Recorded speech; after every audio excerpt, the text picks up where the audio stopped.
today we're going to talk about how to get your dream clients for this year and beyond. So I'm not going to give you the typical marketing strategies that people are talking about where it's like, oh, you should be doing paid media, you should be doing SEO. I'm going to try to go a little outside the box a little bit, at least in my opinion. So the first thing I would say is if you want to get your dream customers, one of the things that you can do is very simple. It's throwing dinners, right? And so as an example, hopefully we can pull this up here, but in the last 30 days or so, I did a dinner at NFT NYC with 20 amazing people. And during Art Basel, I did a Web3 dinner with about 40 people or so. And these are all movers and shakers. And think about the offer here. When you're offering to throw a dinner, you are doing a couple things, right? So A, you're connecting a lot of amazing people. 2, you're covering the bill at a really amazing restaurant, so they're getting a free meal, and it's also a really good meal. And so it kind of is a no-brainer, right? You're giving people something to do, and you're connecting amazing people, and you're taking care of the bill as well. You're doing a lot of heavy lifting, so that's an example of a no-brainer offer, okay?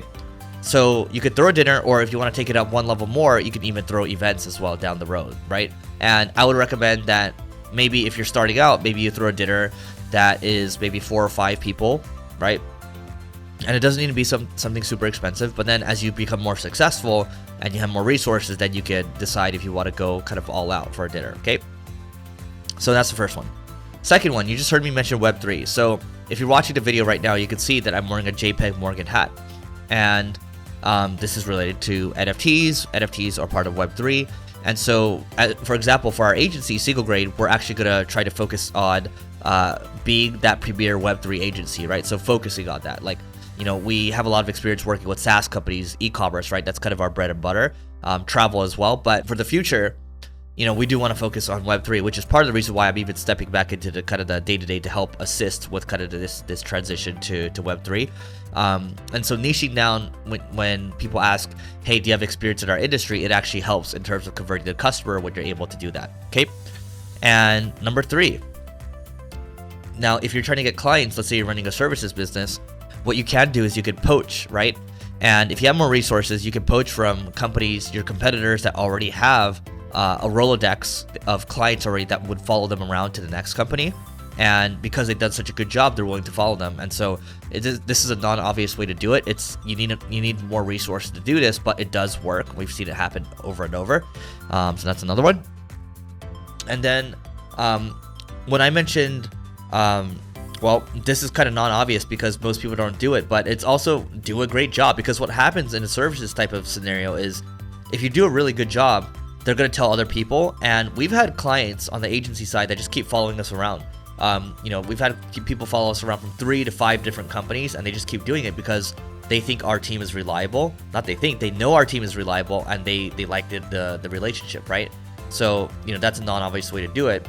And if you want people to remember you too, over time, you want clients to remember you, get a gift that they'll actually use. Maybe it's AirPods as an example. Maybe it's something else. Maybe it's a pillow, right? Maybe it's an Oura ring that they're going to use every day. But that's what it is. Another non-obvious way is really engaging people. So if your clients are engaging people where they're hanging out. So if people aren't in tech, they're in Web3, I'm probably going to engage with them on Twitter. If they are more visual, let's say they're a model, or if they're like a food blog or something like that, maybe I'll hit them up on Instagram. But engaging them there, it's not just about hitting them up and then bombarding people with emails.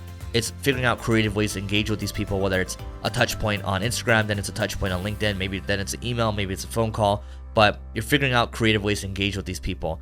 And what I would say too, in terms of getting your dream clients, is not trying to, blast to 1,000 or 10,000 people, right? It's maybe narrowing it down to maybe 100 people or maybe 50 people or 25 people or so that you want to just continue to cultivate a relationship with and just keep delivering for them over and over. You're going to be so good that they can't ignore you, that eventually one of the 25 or one of the 50 or one of the 100, they're going to want to work with you, and then you can start to compound from there, right? But in terms of getting your dream clients, there's the tried and true methods of SEO, of paid media, but for me, I try to go for the things that are really focused on kind of long-term relationship building, right? So that's why I spend time doing the podcast. That's why I spend time doing videos like this. And that's why I spend time doing dinners. That's why I spend time doing events. They're hard to do, And the good thing about that is it's a blue ocean, because when it's hard to do, it's not a red ocean where everyone's competing and fighting each other. And so when you go the extra mile, it actually pays off, tenfold, right? And so let me know if you think I missed anything in the comments, and please don't forget to hit the like and the subscribe button because it helps us grow, and we'll catch you in the next one.